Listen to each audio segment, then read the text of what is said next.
So today I'll be showing you how to charge your Apple Watch Ultra. So during the unboxing, you should have found a cable like this, and this is a very high quality cable with USB Type-C on one side and a wireless charger on the other side. So this is what it looks like.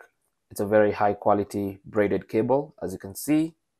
And all you need to do to charge your Apple Watch Ultra is to plug this USB Type-C end into a power source. Now that could be a charging brick like this with a Type-C port, or you can plug it into your MacBook in a Type-C port on your MacBook. You can plug it into a car charger with a Type-C port, or even a power bank with a Type-C output port.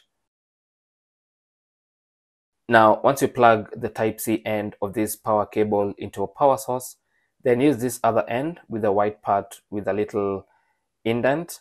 That's the part you use to charge the Apple Watch. So what you need to do is put this part and place it there. And it's going to attach magnetically, and your Apple Watch should start charging.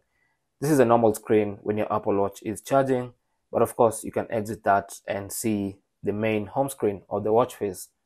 So currently, as you can see, the Apple Watch is charging. Now, you don't have to use this wireless charger that comes in the box. There are other third-party chargers you can use, but this one works quite well. Thanks for watching. Leave your comments and questions down below, and good luck.